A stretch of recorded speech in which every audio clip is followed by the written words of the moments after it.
Spags, the bad boys of fantasy football podcasting are back. Who will we get to try to shut us down today? You will never find another show with more rivalry with a pro wrestling organization than Splash Play, but we are here and they won't stop us today because we've got to talk about some wide receiver trade rumors. DK Metcalf, Deebo Samuel, are these guys on the move or not? We'll talk about it. Melvin Gordon news too, Tom Brady news, and of course, a super flex draft over on Underdog Fantasy. We're bringing the big game today, guys, so hit that intro.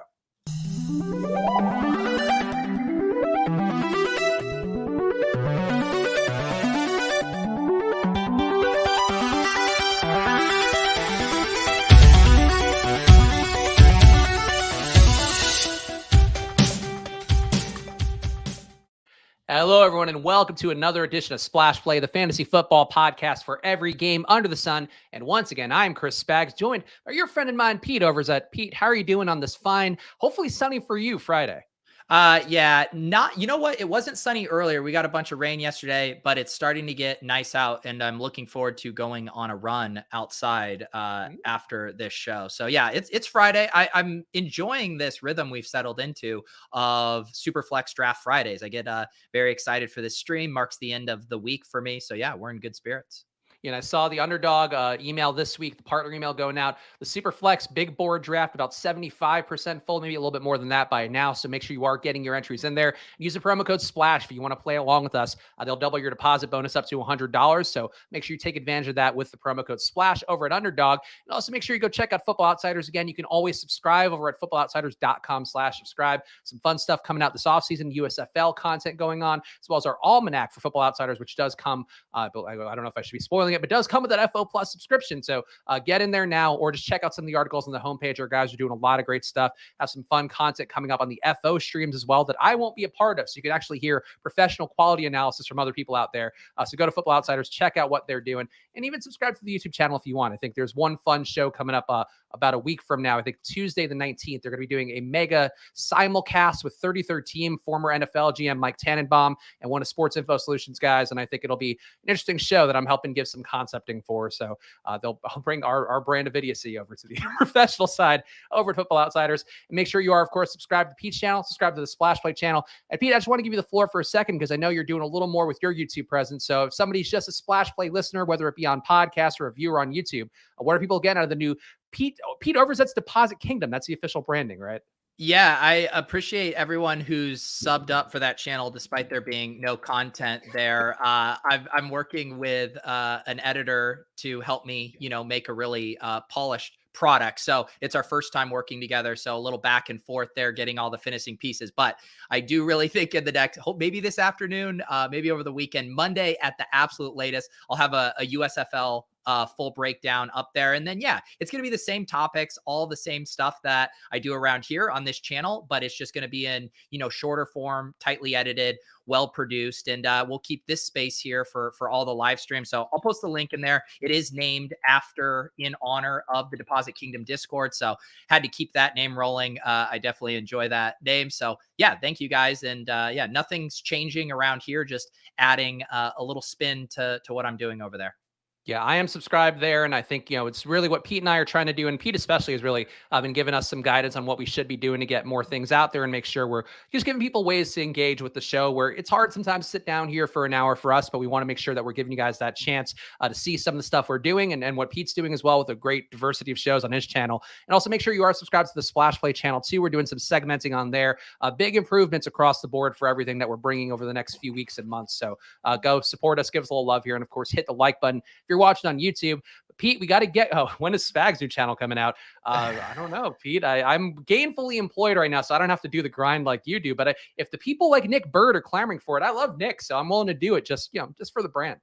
Something's weird's happening with my comments. I don't see that comment yet in my StreamYard. It's like a special subscriber member for 7 months comment. So maybe that's why it's not coming through on StreamYard. Oh, wow. StreamYard rugging me of seeing my guy Nick Bird's comments. I might have to refresh in a sec because I love seeing Nick's comments. Yeah, to be clear, I wasn't making that up. I mean, I wouldn't put anything past you, Spags. It was that's like at my old job. we would do fucking webinars, right? And, at the very end, they were like, okay, we'll take any questions. And of course, it'd always be crickets. And so my boss would make me do planted questions for the webinars, just to make it seem like people were more engaged than they were. It's like, do we really have to keep up the charade? So I could imagine you, Spags, being like, you know what? I'm just going to have some, paid actor comments in here that help me naturally segue us throughout the show.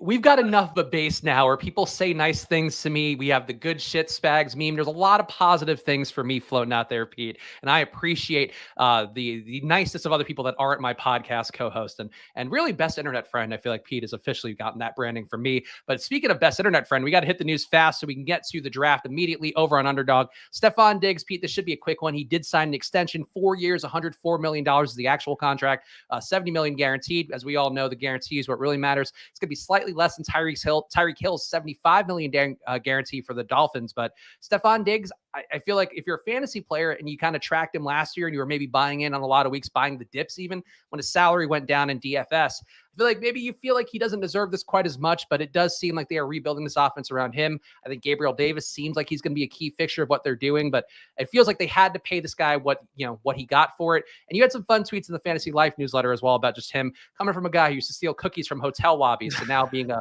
100 millionaire.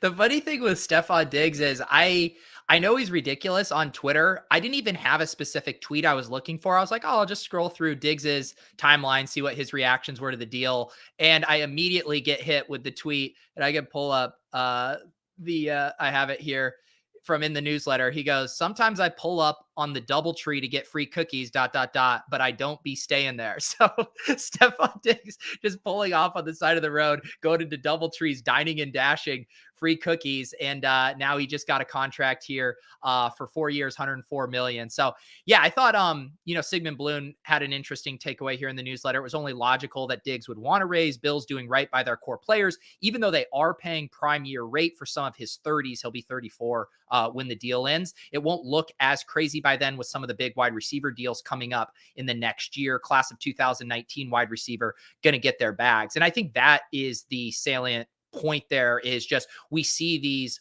wide receiver contracts getting bigger and bigger. I mean, Field Yates was teasing what kind of contract is Jamar Chase going to have. The Bengals are going to need to start clearing out cap space now. So I do think this marks a shift in the NFL and how they kind of value the position. It wasn't so long ago that the running backs were getting, monster contracts. And now we see how things are trending and how valuable these alpha wide receivers are. And I consider Stefon Diggs an alpha wide receiver on the best offense in football. So building around him, locking him up with, Josh Allen's prime as well, I think it makes complete sense and keeps that Super Bowl window as big as possible. Yeah, and that's too where you see the difference between fantasy and real life, where Diggs, the numbers were down a little bit last year, but he opened up a lot of things for Dawson Knox. When Manny Sanders was running hot at the beginning of the year, that was also large part because of Diggs kind of creating that space for him. When Gabriel Davis went off down the stretch, certainly was because of more attention going Diggs' way. That's just sort of how it goes. So you pay the premium price tag, you get that number one receiver, and you can keep building around it. And the Bills seemingly all in for this year in a way that if you're a Buffalo fan, if you're Bills Mafia for life, you got to be stoked about. Not so stoked, perhaps, would be the Seattle Seahawks fans. They reportedly turned down a trade for DK Metcalf that included the number 10 pick from the Jets. That was actually a former Seahawks pick, but it's one of the spots, Pete, where it feels like there's a lot of smoke around DK Metcalf moving. Would really blow up our Drew Lock draft from last week, which would bum me out. But it seems like the Jets, I would take more away from the Jets side of this, where they really want that alpha receiver. They were in on Tyreek Hill. They were in on this DK Metcalf deal. Maybe they'll still swing it before draft day, but it seems like a spot where something could be going on with DK Metcalf, and maybe not great if you are a fan who wanted to keep your young receiver who has the potential to be a number one alpha guy.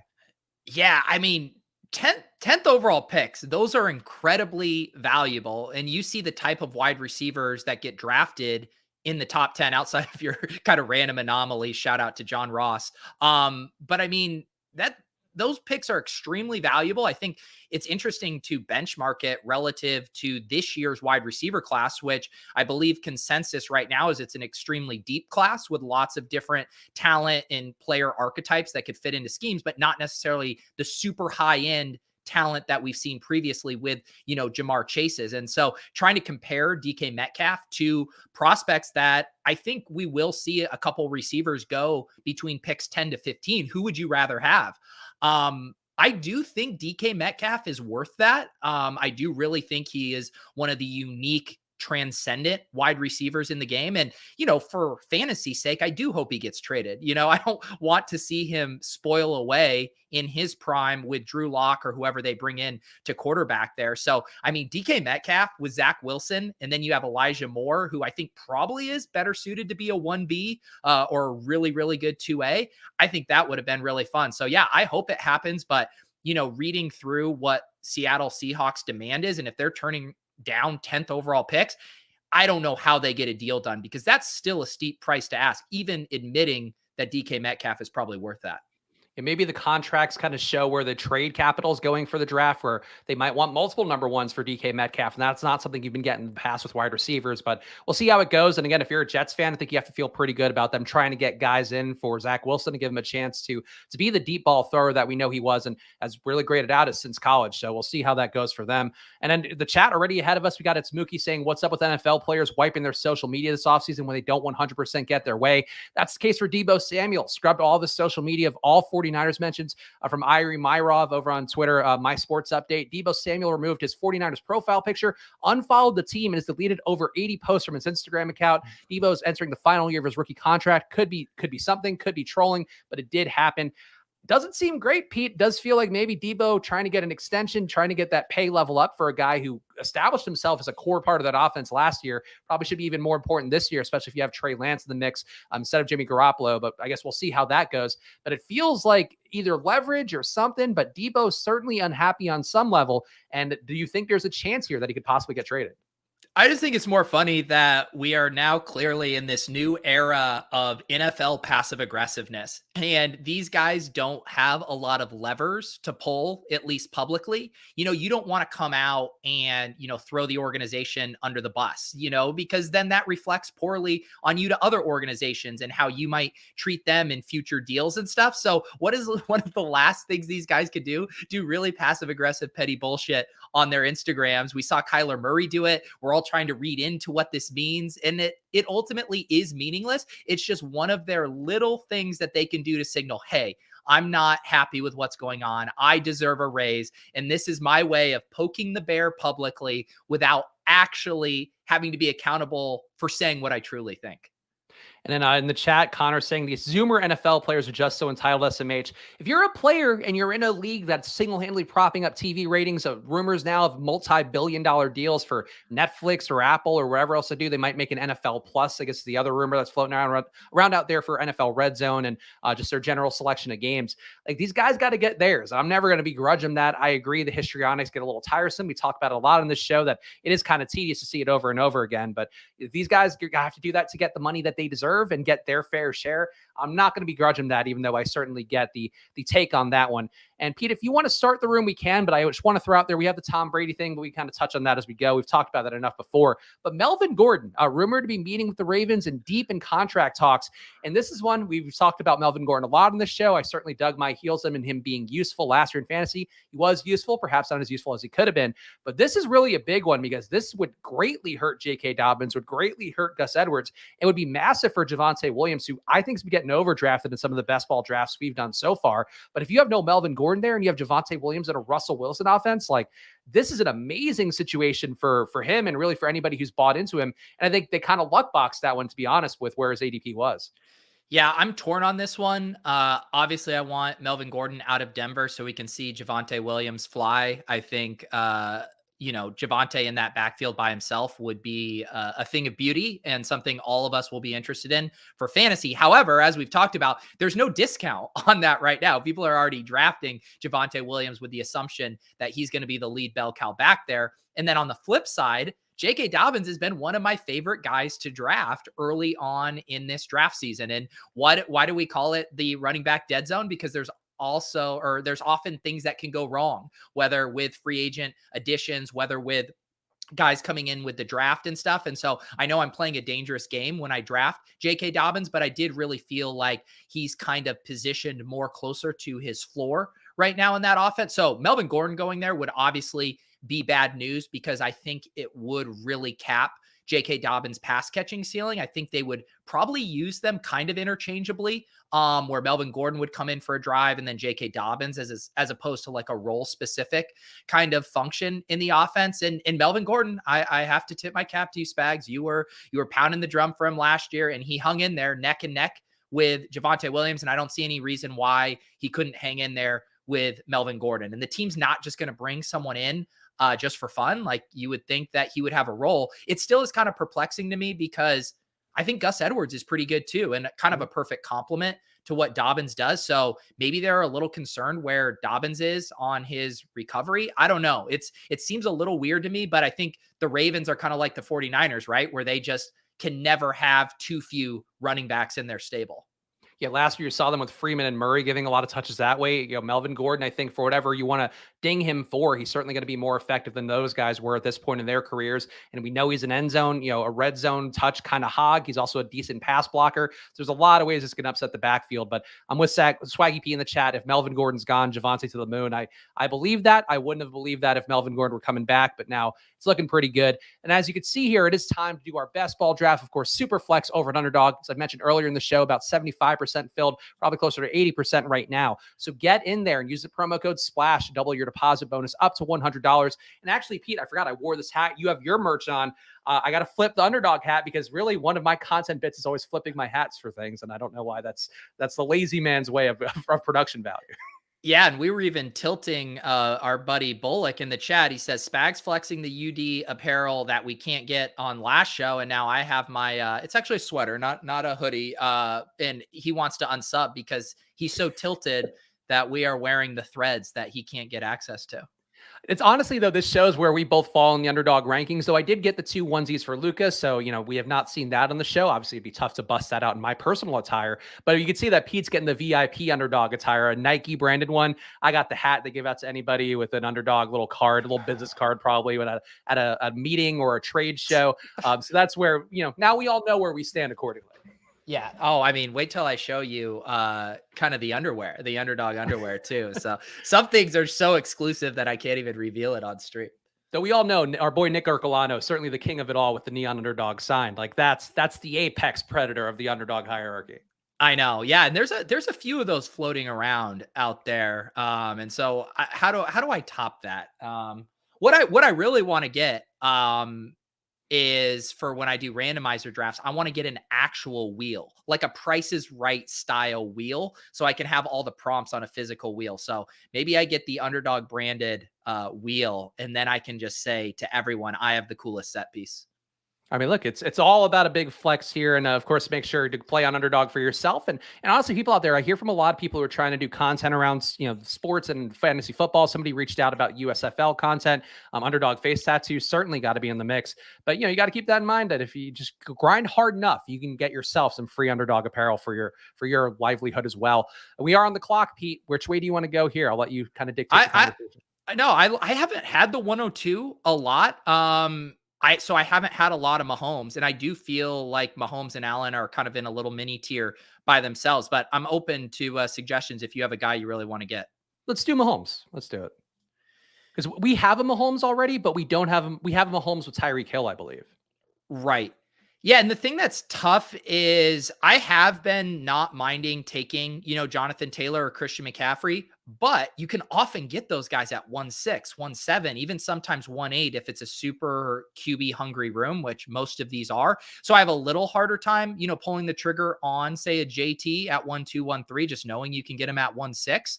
But I don't know. Chat, do you guys disagree with me that there's a tier drop from Josh Allen and Mahomes to Herbert? I guess you can make some cases against Mahomes having lost Tyreek Hill, but I still feel like adding Juju, they're going to add someone in the draft. I still feel like he has the talent level to put up a monster QB1 season. I'm with you on that. I think if anything, it makes Mahomes more valuable. It makes the stack a little bit less easy to kind of wrap your head around and have the confidence level. Though obviously Juju and Kelsey going to be there. Juju's ceiling, I think, still not going to be anywhere near where Tyreek Hill's would have been. So yeah, I feel like people saying definitely a teardrop. I would agree. I feel like I would put Herbert and Wilson in the same tier more than I would put Herbert with Mahomes or Allen. And I don't think that's a hot take by any stretch, I would hope. Yeah, although Paul's saying he would take Herbert over Mahomes, so it definitely Really? isn't. We don't have a lock consensus on this take, and I mean, it shows why their ADPs are so close. I think it. I do think it. I obviously think there's a tier gap, but I also don't begrudge anyone having that debate because this offense has seen a lot of turnover right now. But I think everyone has to agree that Mahomes as a talent is unquestionable. Like we don't have concerns about Mahomes. It's more, how does this offense look? Do they shift a little more run heavy in spots, whatever it may be? And obviously Tyreek Hill is going to lead to their offense looking a little different. Yeah, Paul, an interesting take to follow up on his Herbert takes, where we have yet to see Herbert ceiling. That is the case. Certainly, we talk a lot about the year 1 to year 2 jump, year 2 to year 3, and that is where Herbert's going to be this year. So I think you could make that case. The issue for me is you are paying for a little more if you're taking Mahomes over him. Like, you're paying an appropriate price for Mahomes, whereas Herbert hasn't fully shown that ability. And certainly you could see some things move around with them running the ball a little bit more, just to take some onus off of them, or like the injury is also a concern too. I just have a little more confidence overall in Mahomes, but I can get people standing for Herbert a little bit more. Yeah. One other reason why I feel like you just almost have to take a quarterback at 2 is because, you can see some incredible QB runs here and, Chops. This is a sharp draft. So Jamar Chase is going at 2-1. Like, I've gotten Jamar Chase at 212 with a Josh Allen. Like, I've gotten the Josh Allen, Jamar Chase, Justin Jefferson start from the one hole. And you look at the potential 2v2s of, like, okay, Patrick Mahomes and Jamar Chase, obviously not in this draft, versus if you go Jonathan Taylor and whatever quarterback is available at the end of 212. And it's like, I'm still going to want the Mahomes Jamar Chase over the Jonathan Taylor and, let's just say, Derek Carr, Deshaun Watson, which I think is what you'd be looking at there. So I just knowing how these quarterback runs go, I prefer to be in the middle if I want to play chicken in waiting for some quarterbacks to drop. Whereas you can get really squeezed out when you're on the ends. Terrence also saying in the chat, and Terrence, if I mispronounced your name there, I'm sorry. There's an I in Terrence for him, so I don't want to give any disrespect in case he is Terrence. But saying KC is a new land of the misfit toys with Jones, MVS, and Hardman. To me, that makes sense though, because you're taking guys who have some draft capital or have had some production in the past. Like, that is sort of what a smart team does when they start to get squeezed by the cap. And Kansas City's been squeezed by the cap pretty hard. I think that's sort of where you want to go, is the guys who maybe didn't fulfill their promise and still have a chance or young enough to get there. So I think that's a smart strategic move more than anything, even though you can kind of look at it the other way and say these guys flopped in other spots or didn't at least reach their potential. Not including Hardman, of course, but I think that's sort of what you want to do, is like guys who are former first rounders in the NBA. It's always worth taking a flyer in that, different sport, but same principle. Yeah, and the island of misfit toys, that uncertainty is actually great for best ball stacking. The consigliere here talking about the flexibility it gives you with Kelsey, Juju, all of the misfit toys that Terrence mentioned. I like having all those backdoor stack options later in the draft too. So you don't ever feel like I have to reach for my stacks, just knowing like there's another KC player who will probably have a 2-touchdown game at some point in the season. And there you go. And we got blown up on our stack already. Travis Kelsey going to Stankin' Boydom. I don't know how to pronounce that one, but either way, he just snaked us there and blew up our Mahomes stack. Yeah. That's all right. We can live without that. So we're obviously gonna have 2 picks here. I,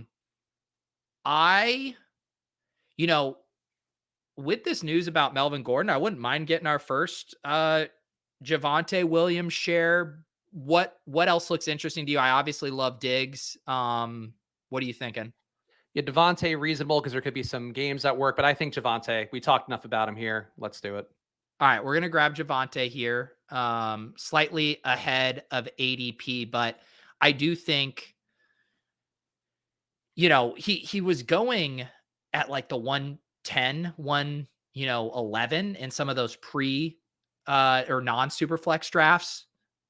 We obviously aren't going to have access to him if we were to wait to another round. Although I'm just wondering, I'm rambling, but I'm talking out loud if we should have taken Diggs first. But I don't mind it. Who do you like now? Because we could go Adams. I like Owen Adams here because I Yeah. think the AFC West, the shootout division, like I think you're going to see a lot of 50-point totals in there every single week, and I think to me that screams that like there's just going to be shootouts over and over again. So I think making a bet on the division, having a lot of scoring, and just these teams having to keep up with each other, like I think that's one way to play this where it's not a straight stack, but it's like the tide's going to rise with the fact that these have the best 4 QBs I think in a division that I've seen in the NFL probably in my time doing this professionally for sure. I think that's a good I think that's a good point. Obviously, once the schedule comes out and for BBM, people are going to be looking very closely at those week 16 and 17 matchups. We obviously don't have that now, but we do know that teams within their conference are going to play each other twice. And often those games happen in week 17. It was the monster, Jamar Chase versus the Chiefs game this last year. Those are often divisional games. So I don't hate that what might seem like a slight galaxy brain, but we have so few known factors right now that is one thing we know for sure will happen with the schedule. So I think that's probably a micro edge worth thinking about. I will strongly disagree with GA here, who says Javonte Williams will always be in a running back by committee. His prospect profile, where he was drafted, how the Broncos are handling Melvin Gordon in free agency, his overall pass catching skill set, everything in his profile points to being a bell cow back. Does that mean he's going to get 98% of the touches like Christian McCaffrey? No, but I think he will be in the good side of a committee. He strikes me as like an 80-20 guy on the 80 side. So yes, someone else will get touches there. None of these guys in this version of the NFL get 100% of the touches, other than I guess Najee Harris. But I think he is going to really deliver on that, assuming Melvin Gordon leaves. Yes, Mookie asking anybody know when schedules come out. I think it was mid-May last year, if what I'm seeing on Google's correct, though Google's a little bit weird about this. Do you remember offhand? I feel like it's usually like May-ish. You get the at least the benchmark games and then maybe the full schedule a little bit after that. Yeah, normally I thought it was after the draft that we get the schedule, or I mean, maybe it's before. And also, I misspoke. I don't know why I said Chiefs Bengals was divisional there. Also, one thing to hit on real fast with all the stuff going on in the NFL, NFL draft coming up, Pete, and that means we have to do our offseason episode draft. So I think that should be the Monday of NFL draft week. We should probably put a pin in that because I'll have to prepare it on the back, and we might even get some graphics this year now that we have a full resource from our team over at Football Outsiders and the marketing squad and all that. I think we need to dig in here, and I think I need to start thinking about a big board. All right, there you go. So some of the teas out here. Also, Nick Bird was earlier asked about our WWE beef. Oh yeah. You want to touch on it real fast? Yeah. So those of you who turned in last week, we were just talking about Pat McAfee, and I wanted to show Spags a couple of the clips that I thought were great. And I knew we were going to get demonetized, but it's like, whatever, you can't run YouTube ads. Who cares? It was worth showing the clip. No, they actually took down the entire stream because we shared a 20-second clip from Twitter and then weren't even trying to monetize it. I mean, these people are out of control. Like I used to work there. I think since I was there, like when I was there was right out of college, and like they were starting to kind of button up the professionalism stuff that was maybe a little bit lacking during the attitude era that people might look most fondly upon. And now it's like it's a full billion-dollar company, and they make those billions of dollars off of protecting that content, making it premium, keeping the ratings.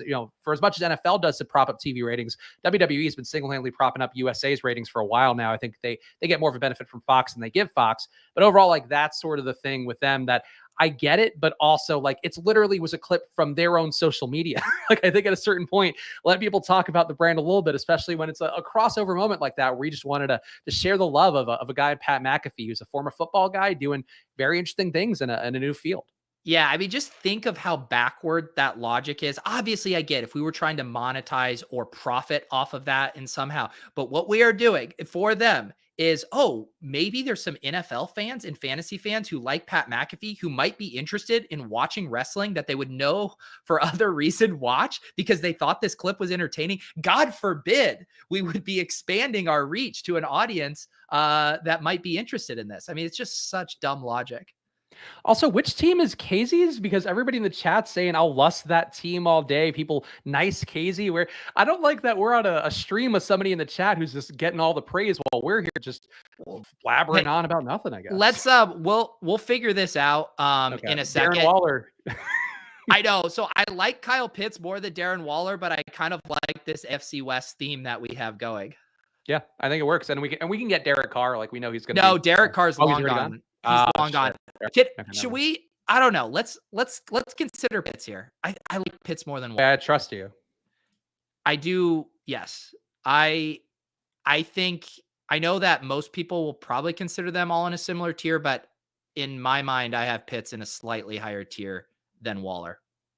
Okay. No, I think that's reasonable. And certainly with the moves they've made, it does seem like Pitts just has to take on a bigger load. And again, I'll keep harping on it, but that year 1 to year 2 jump is a very important thing. Whereas Waller, we've certainly seen his jump already. If anything, saw him kind of regress last year. So by taking Devontae Adams, we also kind of made a bet against Waller. So Yeah, and I'm not opposed to, stacking without the quarterback, but I do think in this instance we don't have Carr, and we are betting that Devontae Adams has the huge touchdown market share in that offense that will, come at the expense. So I'd rather try to thread the needle where Devontae Adams scores an outsized portion of the Raiders' touchdowns and Kyle Pitts scores an outsized portion, as opposed to that offense goes so nuclear that both Waller and Adams score a lot. All right, so we're back on the clock here. I think we do need to at least consider quarterback because we will see another massive run before the next time we pick. I think Matt Ryan would be my guy here. Yeah. Did we take Zach Wilson last time? I think we did. We've definitely taken him on one show. I don't know if we took him the last time out, but Matt Ryan, I know Pete, you posted in the Fantasy Life newsletter, going to breakfast with Michael Pittman already, which I mean, if we're talking about, preseason vibes, this isn't even preseason breakfast. This is April breakfast, which means really Michael Pittman, 2,000-yard year. Seems like it's ahead. Yeah. Josh says Mariota hates tight ends though. I personally don't think Mariota is going to be playing or starting that many games for the Falcons this year. And I do think Pitts is such an undeniable talent that he is going to earn his targets. And so I feel pretty comfortable about him at this price. Paul asking, how do you feel about bully tight end? I mean, I like it. It's just so hard to pull off in Superflex where you're leaving so much on the table when you grab 2 tight ends in the first 5 rounds, right? Because you're really kicking your QB2 can down the road. You're having to do it at the expense of a potential bell cow running back. And we already know how valuable the quarterbacks and running backs are in this format. So it's not my preferred strategy in the Superflex. I do like it though more in the Best Ball Mania stuff. And I know Michael Dubner at RotoViz has done some really good research on that. And it again is still a relatively small sample size, but the bully tight end has been pretty successful in non-Superflex Best Ball formats. Also, you see this chat from the consigliere. I need more details here, but saying that I was a hot topic on the Osmo Live Before Lock show, which I'm saying in the chat, I would say if you're playing NBA DFS, you're not watching that show. You're doing yourself a disservice every day. But they were talking about whether sex is a sport, and my pals, Greg Ehrenberg, of course, we've had on Splash Play both seasons we've done the show, and great guest as well. Josh, we've not had on because he hates the NFL. But I don't know the context here, Pete, and I hope it's positive, I presume, based on it being 2 of my buddies. As we all know, my friends love and cherish me and always treat me positively on any content pieces. There you go. That actually reminds me, a little plug, and Josh was asking me about MMA takes. Brian and I, Brian Hooper, aka Brick75, it's our 200th/100th episode of Lulz. And on Saturday night, we're going to do a special UFC live stream kind of hang, sweat our lineups, celebrate a little bit. We're going to have some giveaways, and some of the Osmo crew, including Ehrenberg, are going to be joining us for that. We're going to have Cody Main from ETR swing by, John Kelly, who does a lot of good MMA content on his YouTube channel, and Osmo and Ship My Money as well. So it'll be a rollicking good time on Saturday night. I think we're going to kick it off around 9 p.m. when the main card starts. So if you have some MMA lineups or just want to grab a drink and chill with us, that will be Saturday at 9 p.m. tomorrow. Very exciting card too. With any Chimaev card I'm in on. Like it sucked that he had his COVID battle that kind of knocked him out for a little bit, and he fake retired as fighters tend to do. But Chimaev is like my favorite dude in MMA, like by a wide margin. He is like pure Mike Tyson ass kicker, like in a way that very few guys are. I was listening to Ariel Helwani talk about him this week. He's doing 5-a-days, Pete, of training right now because he is just that much of a beast. Like if you're gonna bet your money on anybody, whether it be actual betting or DFS, I know the bet itself, honestly, I think he's like minus 1,000 right now against Gilbert Burns. But DFS wise, like I don't know how you wouldn't play Chimaev in pretty much every lineup. I mean, that's the beauty though of MMA. Like there is still a lot of variance. And what weight class are those guys? Are those Welterweights, I believe. Yeah. okay. So it's not quite the variance that you see with the heavyweights where it's just like one random punch Mhm. and it's over. But honestly, I guess you're right. Like the super extreme favorites aren't as fun for DFS because they carry such large ownership. But when they're more reasonable favorites, that's when you can really capitalize because I think of all the sports that I've been playing for DFS, that's where you see the most kind of discrepancies in ownership relative to the field's confidence in a favored fighter. So I kind of like those opportunities for building more contrarian lineups. Although maybe it'll be famous last words and I'll have like 80% of the underdog and then my night will be over. Yeah, MMA, honestly, I know a lot of the Osmo guys, and it's good that you're having them on. And Brick as well has done a great job with it. Like, so much of it is knowing, what the exact probabilities are of these guys winning, and then having a read on what their chances of a knockout are and their performances. And like, MMA is one sport where in the beginning of the pandemic, like I had like I think 3 first place finishes on DFS in various tournaments. A couple of them were chops a million times over because that happens in MMA. But it's really worth playing, honestly. Like I just don't have the bandwidth. I haven't even been playing NBA DFS this week just because the baby pull is getting to be a little bit heavy on me, along with a lot of work stuff. But I would say, watch that stream with Pete tomorrow and play, because this is a nice card. And I do think Peter Yan's going to be undervalued. He's the favorite in Vegas, and I think people are going to tend to take the champ a little bit more in some of the big tournaments. All right. We are back on the clock here. I am glad that we grabbed our quarterback. Mm-hmm. I do think this looks like a pretty nice zone for running backs. There's, of course, my guy, J.K. Dobbins. I don't mind Jacobs. ETN has been one of my favorite picks in this range. I would push for one of those running backs. I'm in on Josh Jacobs. I think we can get the Vegas stack without, like, or you get the Vegas production rather and fade Waller. And I think that's going to be a unique construction here. You could have talked me in ATN though, just because I think the pass catching is going to be there in a major way. I think he's going to be a nice safety valve for Trevor Lawrence, but I think Josh Jacobs, I have a lot of FOMO about the potential of missing out on him if he ends up being like that Damian Harris, Ramondre Stevenson type of back in this Josh McDaniels offense. Yeah, I'm cool with that. And then I would say here, are you kidding me?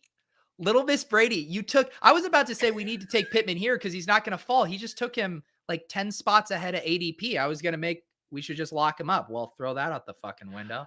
I see. Now I wish we had taken Pittman, because I like Pittman a lot. I think, not just the breakfast thing. Like, obviously you can make that joke, but like Matt Ryan needs somebody that he can trust, and Pittman, putting in the work right now. Like, it's not just breakfast. Like, they're running routes already and putting in the work. Like, I think Pittman's going to be a breakout guy this year. Well, he's gone. He's And gone. so I would prefer structurally where we're at. I guess you could talk me into just doing Dobbins or ETN here, and then just really going ham on wide receivers in the back half of the draft. I think let's do ATN. We Okay. missed out on the guy that we would have liked at receiver. Like, at least let's deviate from the norm then, and not just scramble to take another receiver just to fill what we wanted. Yeah, and then I think the way we're set up now is we kind of have a hyper fragile running back core here, where I feel really good about these three. We can just hammer wide receivers from a volume perspective, and then tack on a couple other running backs late to round it out. Bullock saying, how can I not lust other teams when you draft Josh Jacobs? I think this is one, Pete, I'm willing to dig my heels on. I think this is the year that Josh Jacobs puts together and actually has like the year that it feels like he should have as a volume back who had a little more pass catching last year. Like, I really think this is the year he puts it all together. And I don't know if you want to wager against me on this one, Pete, but I feel like Josh Jacobs top 10 back I would put money on it. Yeah, I mean, I don't think that's an outlandish take. I'm not rushing to snap accept a bad Spags bet, as I am known to do here and there. I think that's a fair line. And he's not old enough to fit your criteria of just wanting to be mean to him as a result. I feel like he's still got some youth on his side, and he makes the mistakes of youth as well, as we saw last year, some of his faux pas. Yeah, I mean, he's for the most part, fended off a legit, pass catching running back, carving into his workload. That we've had the Jalen Richards over the years. Obviously Kenyon Drake is there, but none of them carved it out in a way that, really hurt him from a touch projection standpoint. He's controlled the goal line work. And then you get excited about him this year because the potential efficiency of the offense, and just that being a high scoring offense, and him being the beneficiary of lots of goal line carries. So I don't think it would be absurd to see him. Like when I look at where, Joe Mixon is getting drafted, Josh Jacobs, you know, potential to put together a Joe Mixon-esque season and jump a few rounds in draft value seems very on the table to me. Connor vocalizing a decent take here. Kenyon Drake will be back and get his normal work. I think that's a reasonable take to have if you don't get Josh Jacobs, then you're playing against that type a little bit, and you could take Drake later on. But I also think there's just as high of a likelihood of Drake getting cut because he doesn't fit whatever Josh McDaniels wants. And I don't see, hey, fellow Josh never going to go against Josh Jacobs. But also, like, I just think that's not going to happen with Josh Jacobs. Like, I think he's going to be there. Kenyon Drake, I don't know, like it's a new regime and he's a backup back who's coming off an injury. Like, there's a lot of ways he just doesn't end up there or adding value in a material way. Yeah. Josh says, why would we be excited about a running back? I wouldn't say drafting a running back at the end of round 6 is necessarily being excited. I liked what it did for us structurally here. And I know there were some good wide receivers on the board, but I like messing with the different structures. And I think doing this modified hyper fragile here where we can now punt, running back 4 and 5 pretty far down the road and just absolutely hammer wide receivers here. I feel pretty good about it. We'll obviously take a detour for a QB3 at some point. We'll take a detour for a tight end 2, potentially a tight end 3, depending on how late we take our tight end 2. But I mean, it's time to rip off some wide receivers here. And looking at the board, we're in the best ball range of wide receivers here. Marquise Brown, Brandon Cooks, Gabriel Davis. I think we should snipe Little Miss Brady on Gabriel Davis after he took Pittman from us and he's setting up this Josh Allen dig stack, and it's time to twist the knife. I think that's fair. It happens to us every time, Pete, and normally we still try to draft the right way and do the right thing here, but I'm always on board for a spite pick, and I think we're we're firmly in spite pick territory. I mean, I'm also interested in Amon-Ra if he's still there. Either of those guys I would be interested in. HR also asking a fair question. Is Michael Thomas Twitter not doing it enough for you to draft him? I'm intrigued by Michael Thomas. I just got burned so bad by that last year. I was drafting him a little bit of ADP or at least with it, and I just don't need to be there. I don't. I think there's a chance he could certainly come back and be, really a top 10 receiver like he was in the past, if not a top 5 guy. But like, what's your confidence level for that? For me, it's just not high enough. And it feels like there's a lot of weird stuff going around with the Saints. Like, what if Winston doesn't start the year? He's recovering well, but there's a lot of ways where Mike Thomas could just not be the dude he was in the past, or not even worth where he's getting drafted right now. Yeah. All right. We're on the clock again, man. I don't love taking Renfro, Jacobs, and Adams. Mm-hmm. I'm not entirely opposed. Lockett seems like the best bet in here for me. I also still like Tony. Who do you like in this range? I would go Lockett over Tony, but we took him last week though. So Spags. Maybe take Tony. I mean, we don't have to worry about micro diversification across every single draft. I love your phraseology. Like, people are pointing out in the chat, modified hyper fragile, the name pettiness will never recover. I do think you're very good with that. You're branding for these various phrases within the best ball draft world always impresses me week to week. No, it's just how you sound smart and you piss people off all at the same time. I mean, doesn't that sound like a win-win for us? It's true. Micro diversification is where it's at. That also sounds like it could be some economic concept that we know nothing about. Yeah. Or talking about what you look like in your Underdog boxer briefs. That is a fair point. Look, if Underdog wants to send me some boxer briefs along with that little sweater Pete's got on, I'm willing to wear it all on the show if I need to. Yeah, we're now seeing a pretty good wide receiver run here. I was also going to bring up before he went, and it was right after I said, I don't envision Marcus Mariota playing a bunch of the season. But I was going to say he was probably in play for us as our QB3 to stack with Pitts and then just being done at quarterback. But he goes, and like I said, I don't have supreme confidence in Mariota holding onto that job for the whole year. So I wasn't heartbroken on that. I like Malik Willis a lot. We've talked about on the show. I do think, he's a guy that certainly could be the one that the Falcons take to back up Mariota and eventually supplant him. I would not take Willis over Davis Mills right now, especially the Texans somehow re-signed Brandon Cooks to an extension, which was a surprise given that they were rumored to be trying to shop him around for a trade. But I feel like Davis Mills, like they're going to be behind a lot. They're not a good team. Mills was competent enough that like I like Willis. I just think you're going to get more floor and potentially more ceiling with Davis Mills this year. Yeah. I still just don't have firm enough takes on these rookies to know. I mean, I generally err on the side of, the black box rookie and whatever might be in that mystery box. On the other hand, Davis Mills, I still want to get excited about these quarterbacks who have potential to grow in year two. And he was solid last year. He's also just kind of hard to, I guess you have your backdoor stacks with him, Brevin Jordan, Nico Collins, potentially. But yeah, I don't know why I'm having a hard time getting excited about Davis Mills, but I think he's a perfectly fine pick. I also am seeing our pal Corbin Welsh is in the draft as well. He's always popping in to take some of our finest picks. So Corbin, not in the chat, but is drafting along with us on Underdog. Yes, I'm so glad that you have become the impression guy, and I can just sit back and revel in it. After a full season of putting in heavy work as Nana Pete, now you found our off-season version of Nana Pete, which is a Corbin impression. Yeah, it's me, vaguely Cockney, vaguely New Zealandish, and then my Italian accent. And that's pretty much all I have in the repertoire, besides ones that would get me canceled. Yes, please don't get us canceled. Mark Smith Productions also making a good point, not to mention the Taysom experiment will never end. He's still there to snipe TDs. It actually is one worth maybe dinging Michael Thomas a little bit for, where it's a new offense. They clearly still value Taysom Hill, and there's enough weirdness there that, yeah, I agree. Like Taysom Hill is just an albatross on everything you want to do fantasy-wise.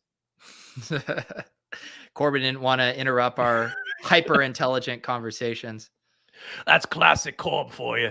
Yeah, I mean, what a day today where the chat is talking about DCAing and dollar cost averaging. Just a very heady show for us today on a Friday. Yeah, people really bringing the brain power in a day where there was 4 hours of me being awake this morning, Pete, from 2 a.m. to 6 a.m. And you know what I did? I bought myself a basketball hoop on Amazon. Really? Yeah. I'll ask about that in a second after we do these two picks. Ayuk goes. I'm good with Kirk or Bateman here. I like Kirk. I'm intrigued by that. All right. And we continue to make our bet on the Jags. Who wouldn't be excited about placing a bet on the Jags? Mm-hmm. Yeah, as you know, Pete, as well as anybody, every year it's bound to pay off. And Christian Kirk, as we've also talked about, a very attractive girlfriend. And I think that's only going to rise the tide for old Christian Kirk. Yeah, we all have our little player nuggets that we like to pull out when we draft a guy. It's Spags will always remind you about Christian Kirk. All right. Instagram. If you want some insights, there apparently, Pete, their French Bulldog's been having some health issues. Is that serious? Yes. I forget his name. I think it's Blue might be their dog's name, but they post a lot about him, or she posts a lot about him. And hope that dog gets better. All right, I'm gonna push for Bateman here. We need some young upside potential. I'm not the biggest Bateman believer, but I get it. And I do think you could have made the case. People are saying we should have considered taking Dawson Knox. I do think Dawson Knox is a little bit intriguing because we didn't take Diggs early. So maybe that touchdown regression doesn't go his way. And we did get Gabe Davis. But I think, Pete, you don't love taking multiple receivers without the QB generally, right? Yeah. And Knox is a guy, I'm having a hard time with Knox in a vacuum, basically outside of Josh Allen stacks right now, just because I feel like he's a little pricey on this side of the tier. And I think cost adjusted, I prefer Gesicki. I prefer Alberto. We know Freiermuth's been really cheap as he just goes right here at pick 125. So I feel like he's at the top of a tier, but that the tier's pretty flat. And I don't mind waiting unless I have Josh Allen and want to get that stack. Yeah. And then also it's Mookie saying, thought we were going to take MVS there. We probably could have, but I just think he's a little overdrafted and I would rather have Bateman. So I was actually okay with just letting you go that direction. Yeah. And we still have a couple Chiefs guys. We should probably make sure we get at least one stack there. And that's actually, I had completely zoned out on the Chiefs, to be completely honest and forthcoming. Okay. There. I thought that was deliberate, that you're like, I like Bateman enough. And I agree. Bateman's probably going to be a better player than MVS. No, I do prefer Bateman to MVS, but I should also be cognizant of our stacks. And as Bullock points out, MVS is definitely better in best ball. That is true. And that's why Corbin Welsh here went back. I think Corbin doesn't like the accent. And I think he's starting to take some spite picks our way as well. Yes, everyone's cannibalizing each other now. Tough but fair. That's the room here. That's Friday afternoon drafts here on Splash Play, which of course we are doing every Friday as long as there are these tournaments out there. And there will be different iterations that we're going to be doing all summer long. So come hang out with us, and again, use that promo code SPLASH over at Underdog to double your deposit up to $100. And it's honestly a lot of fun here. You can see the community that we're building. It's nice to see some familiar names week after week, and Pete obviously seeing even more with between this and ship chasing and the other stuff he's doing. But it's a lot of fun playing on Underdog, and I think this is really one of my highlights of my Friday afternoons every week. Yeah, I did. Last night I hosted a draft over on the Underdog NBA YouTube channel. We had a fun crew there, and we were ripping off some of the NBA playoff best ball drafts, which I know nothing about, although I do know how to stack and make concentrated bets on teams. So we were doing those. It was very fun. Although one thing that's interesting, and I mean, this happened in football too, it's just based on where you draft, you get funneled toward the exact same type of constructions. Like the 101 is often taking Giannis and then grabbing multiple bucks on the 2-3 wrap. If you're at the 6, you're often looking at 2 Suns players there. And so I think it's interesting to figure out how can you get unique without sacrificing too much value. We did have one really fun pick. Klay Thompson fell to us in the 7th round. His ADP was like the 3-4 turn. So yes, I'm already, despite knowing nothing about the NBA, I'm already feeling slightly addicted because I just love that style format for the playoff best ball. One thing we haven't talked about, what's your MLB status? Because did you take any of the swings and the bunt or any of those underdog drafting terms, underdog MLB terms? That's where the brain function is really suffering. But I was intrigued by it, and I love MLB DFS conceptually, but I didn't do any best ball drafts for it, and I kind of feel like I missed out because there might have been a little overlay I think I saw on Twitter at some point. Yeah, I haven't messed with it. I have a hard time diving in when I mean, at least I know some stuff about NBA. I mean, MLB, then I'm really outside of my skis. Although Nez, who is a ship chasing VIP, he's been doing a few streams for Spike Week with MLB stuff. So if you're looking for some MLB streams, I recommend checking them out. All right, we are on the clock here. Trying to see what we have going on as far as potential picks here. Anything jumping out to you? You could talk me into Jacoby Myers. You could talk me. I don't think Will Fuller would be a fit for me. Like, I just don't have the confidence he's going to be anywhere that we know right now. Yeah, let's grab Jacoby. So 2 guys that are a little bit further down in ADP, and whatever, if Little Miss Brady wants to snake us, Godspeed. Obviously Mecole Hardman, Chief stack. Sky Moore continues to be connected to the Chiefs. I see it in mock drafts and various reports. Anthony Amico over at ETR put out an updated mock draft that I think hit my inbox with his Substack last night, and he had Sky Moore to the Chiefs. So we could try some of our Galaxy Brain pre-NFL draft stacks. That's just some ideas for us. I feel like Little Miss Brady is definitely weighing if they should snake us on Mecole Hardman, and they did not. It's Baker Mayfield. Okay. Yeah, I mean, wow, getting their 4th QB there. I think Hardman is the move for us here. All right, let's do Hardman, lock up some kind of stack here. Yeah, I don't have the confidence in Sky Moore because it feels like that's Juju's role.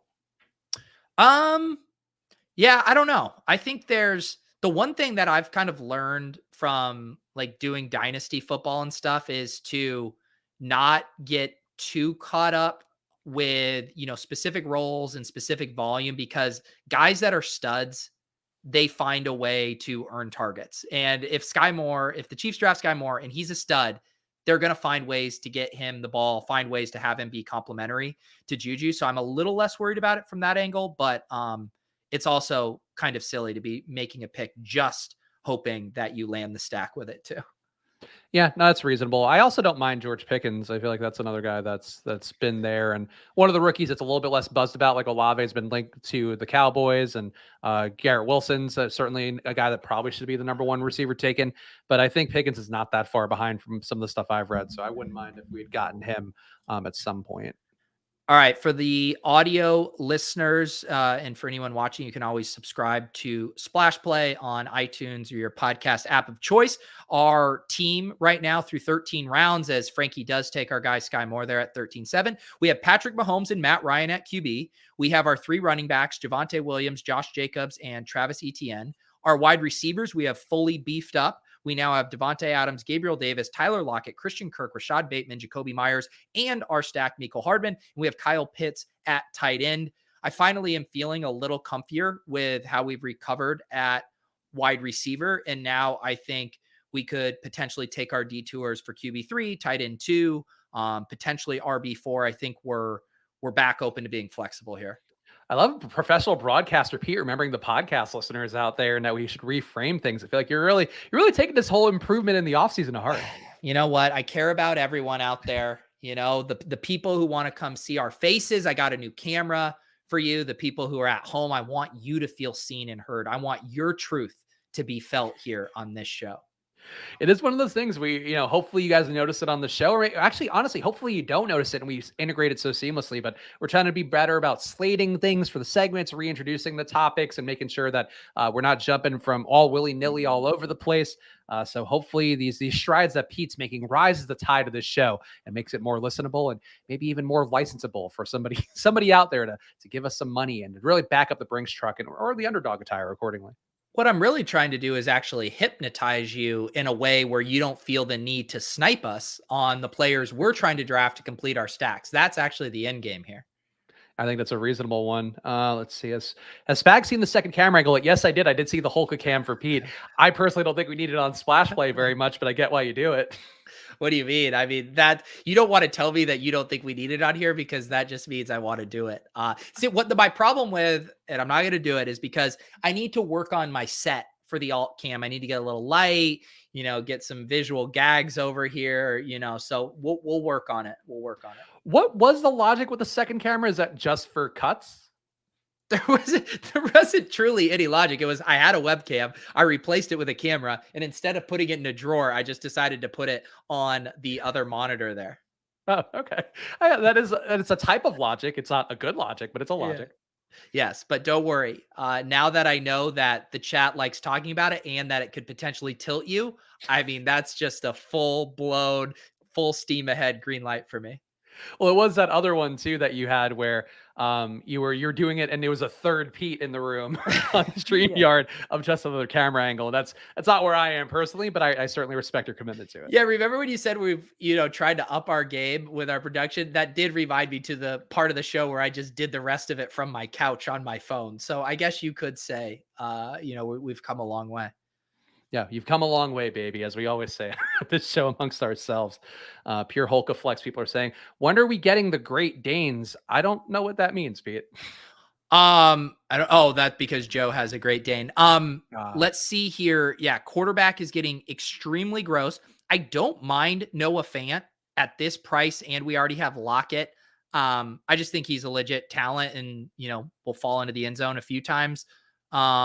Running back, this feels pretty flat to me. Wide receiver, pretty gross. What do you think? I think Noah Fant's fine to me. We got another guy we took last week in our beautiful Drew Lock stack that I'm very proud of, as long as he actually stays the QB and DK Metcalf doesn't get traded. But I do think Noah Fant, especially if DK Metcalf does get traded, I feel like Noah Fant's got to rise to the tide no matter who's at QB there. And what are you feeling for this pick at 15-2? I will say I'm running out of things I feel strongly about at this junction in the draft. I mean, we do need to think about our QB3. It doesn't necessarily have to be now, but we are running out of them. I mean, I feel like at running back, I was down to take one of your pass catching running backs just to kind of flesh things out. So to me, like a McKissick, a Gainwell would be of a wait. What if we get Hines to finally get something with our Matt Ryan stack? Okay. That works. And and some leverage in case Jonathan Taylor, something goes amiss there. That works. Yeah. I think that works out. Are there any other pass catchers on the Colts that you'd be interested in? I mean, we could consider Big Mo, Ali Cox as well, I think, if we wanted a third tight end to stack. Yeah, I mean, who else is even going to be there? Like T.Y. Hilton will be there, but probably not great. I mean, he wasn't terrible last year, but certainly we saw the other side of the hill coming. Paris Campbell, like I feel like they're actually pretty primed to take a rookie. You would think. I would think so, and that would make sense. They kind of refuse to hit the reset button on their quarterback situation and keep bringing in bridge quarterbacks. So, what do you do with a guy like Matt Ryan at this stage in his career? You probably try to surround him with as many weapons as possible. So, I could see that. Yep. Um, Actually, Corbin making a good point. And I won't even do the accent here because it is a good point. Julio, maybe a guy who's still floating around out there. I think was linked to the Bucks. I don't see that being a fit, but him on the Colts, like maybe that does give him enough juice to get through on weeks that Pittman doesn't ascend the way that we'd like him to. no, please say the word Julio in a British accent. I think we all need that. I'm Corbin Welsh and I tout Julio. That was pretty good. That was pretty good. You got to really Uh, savor every syllable. Of there. course, Joshua Frick coming in with the fast snap stamp of approval on a Julio tout. He also wants to take Jacoby Brissett for some reason, which I get why people do that. I don't think that's the move for us. Yeah, I mean, I realize that there's people out there in the world who would have that thought. I would never personally, but it is a free country and it is 2022 and you're able to, exist on whatever QB spectrum you want to be on, but I don't want to be on that spectrum. At this point, too, like the more time goes on, I'm not even confident Deshaun Watson's going to get suspended. Like I feel like I've definitely in my head he's been like, oh, he might get up to 6 games because I feel like there were enough reports around that. It wouldn't shock me if he just gets 1 or 2 or ends up getting 0 just because there was nothing that moved forward besides civil suits that could happen. So again, I'm not a legal expert. I'm not one to speak on it, but I feel like just the longer it goes on, I don't know. It wouldn't shock me if just nothing happens to him. Yeah, I mean, at this stage, I mean, unless you're smoking pot or gambling legally, that's your only chance of getting in massive, massive trouble by the NFL. Everything else seems to be fair game.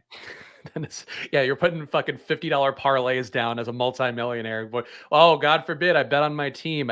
If you bet against your team, fine. But that's one of those. We talked about it on the show, I think, at some point. But actually, we never really talked about it in depth because that was when we were on our little spring break. Calvin Ridley should not have gotten suspended like that. If you're betting on your team and it's like low money, like I don't know. I just think I mean, the thing that frustrates me about Calvin Ridley is like I understand by the letter of the law that he probably needed to be suspended, but it's like, dude, just bet on an offshore where they can't like auto track you, where you deposited in Bitcoin. Like he's just dicking around, having some fun, getting a little sweat in. Like there's plenty of places he can find a bookie if he wants to do it under the table. Like just be smart about it, dude. I feel the other way about it, where I think the fact that he did do that, like I care more about betting being destigmatized, and I care more about it not being just completely awful, like being something that people are afraid of. So that's something to me where it's like he should be able to make that bet. He shouldn't be making regular bets when he's playing against himself. Like that's certainly things that should get flagged. But to me, it's like it's all relative, and I think they put the hammer down because it's like we have to make sure nobody else even comes close to the worst possible outcome, even though this is like a completely innocuous version of what betting, on football for a football player looks like. But the thing that sucks is that's the talking point that the NFL has always tried to protect against with like big sports betting complex is like, well, what if these players, the incentives get misaligned and they're, going Pete Rose and, throwing games and stuff like that. So anything that intersects with that narrative, they're going to be so quick to shut down. And so it's like, obviously if Calvin Ridley was betting on MMA or, whatever it was, like the fact that he went into that territory that the NFL is so protective of. And then it's just like, you can just start to go down the rabbit hole. What if Calvin Ridley knew something internally about the Falcons and then another team could have taken advantage of that? Like, I don't buy that, but I'm just saying the NFL was never going to like the optics on that. So I don't think you're going to want to do this, but we do have Kenyon Drake there if we really want to leverage. Just in case. No, we're not handcuffing Josh Jacobs. Get out of here. All right. Yeah, I don't even know at this point. James, why don't we take Mo Alley Cox to get our double stack with Matt Ryan and we can be done at tight end. Okay, that works. Yeah. And then we do need to like I mean, what's our QB3 game plan here? We might have to go two scratch offs potentially. Colin Kaepernick is getting drafted at all? Like I mean, I support it, but we might just need to give in. After someone cut up the part of me saying I would never draft Jacoby Brissett, we might just have to draft Jacoby Brissett and hope Watson doesn't play. What if we took Taysom Hill? I mean, we need to. We need to take some guys that are bodies. Yeah, I feel like Taysom Hill or Huntley would be interesting to me if we're taking. We can also wait because I don't know. Let's grab another receiver, and then we could potentially be Bourne, Shenault, Collins, Hamler, Palmer. Pick one. Palmer. Again, to go back to the AFC West narrative, maybe Mike Williams or Keenan Allen goes down. Josh Palmer, we saw fill in and be competent. So I think that's interesting to me. All right, so we have 3 more picks left. We're at 2, 4, 8, 3. I think we're done at wide receiver. We're done at tight end. So 3 more picks. To me, we go 1 more running back in 2 total scratch off QBs. Is Desmond Ridder still available at QB? No. If they are a rookie with a pulse, they're gone. Carson Strong is still like somebody who could end up on a team because he does have an arm. I would definitely preferred Ridder, but I think that Strong, if we want to take a rookie that could theoretically maybe start somehow. Joshua Frick begging us to take Jacoby, then we shit on it, come back around on it, and now he's saying, no, it's too late. I don't want you to take him out of spite. Yeah, Carson Strong has at least one arm. That is true. It is a strong arm, ironically enough. The consigliere also wants you to take LaVisca for the clip's sake, but I feel like at this point, the clip just feels like salt in the wound that's already gaping from years of pain. And also, the way StreamYard works, you have it by show. I would have to jump over to the ship chasing one to do it. If you want a clip in the Splash Play Hopper, it's going to have to be either the intro music or Welcome to the Family. I think everybody wants Welcome to the Family back. It's honestly funny, though, because like all season long, we're doing silly impressions and bits. And then it's the off season. We're like, yeah, let's just do normal shows and talk like human beings. Oh, this is my favorite part when someone who is in the draft and hasn't been commenting at all comes out of the woodwork because they're mad that they got sniped on Joshua Palmer. Let me tell you what, Aaron, there are no ADPs once we cross the 15th round Rubicon. It's a flat tier there. So go get your guys. It's been a brutal draft. We got sniped on Pittman unnecessarily, and now we decided to pay it forward. Get wrecked. Have fun staying poor. Yeah, I think those are all reasonable takes, and it's not a little hurtful. Sorry, I'm fired up.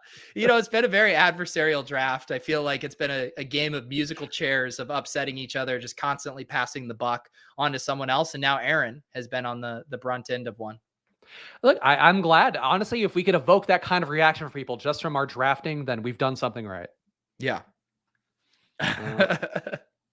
Honestly, boy, there's not a lot. James Cook at running back, I also wouldn't mind. Somebody's probably going to snipe him given the amount of picks left in his ADP. Yeah. I mean, we're fine if Patrick Mahomes and Matt Ryan don't ever get injured and finish 1-2 in quarterback scoring this year. I mean, in which case we're great. It's not crazy to think that Matt Ryan can be a top 10 QB in like a good offense or like a smart offense. Yeah. I mean, it seems a little thin just because they're going to want to run the ball so much. But yeah, maybe if they get a sick wide receiver in the draft, maybe they can take it to the next level. But I mean, you got to think that Taylor's going to see more 8-man boxes this year, which why I don't mind our Hines approach. I just think people do teams obviously are going to spend all offseason watching tape of the Colts, and they're going to see also tape of the Falcons and go like, oh, Matt Ryan might be washed. Let's make him throw. I think there's a world here where the Colts end up passing more than expected. Yeah, I mean, that's the story this lineup is telling you or telling us. I'll say that much. Am I Stockholm syndroming myself with our draft? That's the beauty of a best ball draft is, again, it's not trying to draft the best players. It's just if that story gets told, can you benefit from it? And you can always tell a story about the piece of shit team you drafted. That's one of those cliches. Like we talk about a lot for showdowns and stuff. And all right, we're doing Brissett. Really, you want to go Huntley to leverage against? We're gonna get both. Okay, we need 2 more QBs. All right, fine. I hate that we let Josh win. No, he didn't win. He didn't want us to take him. No, he said don't not take him out of spite. He double negative us. Oh, okay. Yeah. Well, I didn't want to not take him because he didn't want us to not take him, you know? Honestly, Josh did. I think Josh's been having a tough week. I don't want to spoil Josh, but Josh is going through a tough issue with his dog. Like I don't, whatever. Sorry, Josh. Josh's dog jumped off the couch and fractured vertebrae and had to be put down. And it's not that's a reason for us to be influenced by our draft, but we love Josh, and that crushed me to hear because I'm obviously going through my own issues with my dog Callie, as I've talked about on here with her fighting off cancer as best she can. So if we give one good one to Josh, and give some love to Josh too, I think the Jacoby Brissett could be our give back. Well, I hope that Josh gave you permission to share that news and And that if you not, weren't. sorry, Josh, my bad. I think Josh will appreciate the sympathy and the love, and that's what we care about. Everybody who's in our shows and our community or whenever we call it. And Josh has always been a good guy who's been on the show as our viewer guest, and so wanted to give him some love too because I know that Yes. I love my little beasts, and I can't imagine anything like that. Very sorry to hear that, Josh. We appreciate you always hanging out in the chat with us. KZ, can't wait for randomizer drafts that tell a story. Do we have a launch date yet, Pete? Yeah, I think it will be after the NFL draft. I want to make sure I have everything ready to take the show to the next level this year, getting some more stuff set up with my live stream production and all that good stuff. So yeah, we will probably start after the NFL draft. And I'll also be firing up best ball breakfasts on Mondays. Did those at 10 a.m. last year throughout the summer. Maybe I'll start that a little before the NFL draft. We'll see. But yeah, I mean, once the NFL draft hits, which isn't far away, I mean, we're going to be in blast off mode here with randomizers, drafts on Splash Play everywhere.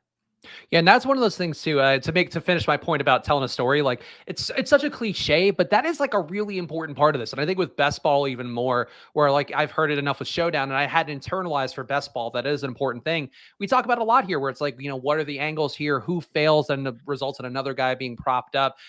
Who gets hurt? Like last year, I didn't get a lot of Dalvin Cook. I took Madison. Some of my best teams in best ball ended up with Alexander Madison because of those weeks that he kind of propped up what they were doing. Like that is a very important part of what we're about here. And as cliche as it sounds, like, just remembering these angles and when you don't take one angle or one's right there, it's important, I think, to try to cover your ass on the other side, because you basically made a bet that this thing that is everybody else is playing based on ADP isn't as likely to happen as they think. Yeah. And there's I think, one of the things that's so fun too is how your familiarity with these drafts kind of compounds, and you can come into Best Ball Mania after the draft just as a much stronger drafter, having those reps under your belt, in the same way when we were all ripping off puppy drafts in the middle of the summer, and then you come back to maybe sprinkle in a big dog draft. Maybe you're rounding out your Best Ball Mania portfolio. Like, you come into those drafts with such confidence because you have so many reps. So I like how this is kind of progressing us through the off season. And I do think you become a much better drafter just by getting these under your belt. Also, Paul, who's I was inverted, right, on Underdog. Yeah. He's now finally one of your club VIPs, Pete, which I don't know if you normally shout out your members, but I'm going to do it because I feel like Paul's a regular here and probably should have been a Pete member a while ago. Well, I think this is how I got him, by telling Aaron to get wrecked and have fun staying poor. That's how I convert. So I'll just continue to bully people in the chat to have more YouTube members. But no, thank you, Paul. I do appreciate that. Have a few different little membership levels. Some of them will get you access to the Run the Sims channel, where we'll be posting sim stuff for the USFL coming up. Then there's another tier with Club VIP. So that's for our Top Shot crew. Have a great group there. And then there is the randomizer tier, which is a little defunct right now, but that'll get obviously fired up once we get those drafts going. You can have input on what prompts go on the wheel, and you get first come, first serve on those, being in those very positive EV drafts as well. So thank you, Paul, for becoming a member. I don't know if you're in the Discord or not, but you can get synced up and unlock those channels. Also, we love to talk about the odds of events here, of course, with betting being so important to what we do as people and human beings. USFL still not up on DraftKings. Like, are we now to the point that it's just not going to be there till like Friday, Saturday? It's going to be like a 5K tournament. Yeah, I mean, I'm kind of sympathetic to it. I mean, the teams continue to have roster moves. I know Cody's still been sharing a bunch of those, and so they're probably just waiting so they can make the best possible, salaries. Sorry, we're on the clock, and I think we're going to add a final running back here. A You lot know, of Duke, Trey, one of those two. Yeah, I mean, I continue to like Trey. Yeah, I mean, Um, look, they're the draft capital's there. Follow the draft capital, something a lot of sharp best ball people talk about a lot, and I think I certainly don't have an issue with that. And we've seen the injury history of a lot of these guys at running back, and maybe even who knows, maybe even Deebo forces his way out of town. There's just more carries to go around. yeah, and Mark hitting up the same question we were just talking about. News on USFL DFS. Yeah, we don't have anything yet. I mean, my just guess is that Monday or Tuesday we'll get contests up, and the way this stuff will work is if we fill them and we fill them quickly, they will continue to make them bigger as we go. So I know that's what we're all crossing our fingers for. Can we get big USFL contests, 50,000 up top, 100,000 up top? That will help stoke the flames of excitement, I think, surrounding it. But I do think it's encouraging for the amount of content that I'm hearing is going to be built out around this. Obviously, Spags and I have talked about how we're excited to talk a lot of USFL on Splash Play. Cody Main heading up the ETR product. I saw 4for4 had done a partnership with Run the Sims. They're going to be doing a show over there on USFL. And if I think back to the XFL, I know PFF, everyone, Football Outsiders, everyone's going to be getting in this USFL content game. So hopefully just by pure force of nature with all of us making content on it, we can get these contests big. And I think the goal is that we should be doing, because it is next week that it does roll out. So I think we should be trying to do ride or dies next Friday for the USFL. And maybe there'll be salaries out on Monday to talk about, but we will be back on Monday at 2:30. And of course, Friday at 2:30 as well, doing the best ball draft. We'll do some USFL next Friday, hopefully. So that'll be some fun on here. Monday, I don't know, Pete, we'll do we'll do something. We'll figure out something to talk about. Well, maybe that will be, if we could get, maybe we get salaries. If we get salaries So. Monday, that would be fun. The other thing we could consider, Spags, because I do have flexibility, we could kind of flip our programming next week and do a draft Monday and then do USFL Friday, when God knows we better have information on USFL by Friday. All right, yeah, no, let's do that. So let's plan on Monday being the rollout, or not the rollout, the best ball draft. Friday we'll do ride or die picks for USFL. Hopefully we'll have salaries out by Friday. I think that seems like that has to happen, at least for the showdown that'll be on Saturday with the debut game for the USFL. But we are going to be doing the best we can here. So make sure you're subscribed to Pete's channel. Also subscribe to Pete's Deposit Kingdom channel for some short form stuff that'll be coming out there. And of course, hit the Splash Play channel as well, because we appreciate that. More stuff coming down the pike there as well. Follow at Chris Spags, follow at Peter Overzet, follow at Splash Play Pod, because I make sure to follow everybody back on there as long as you are not a private account. So one way to know that we are seeing your tweets is going to be doing that. Any final words for you, Pete, before we call it quits? I guess plug the MMA show one more time. Yeah, well, normally I am off for the weekend, but we're going to do a special Lulz live hang tomorrow night during the MMA card. We're going to kick things off around 9. We got some subs to give away. I think Osimo said he was going to give away a 1-month Osimo sub.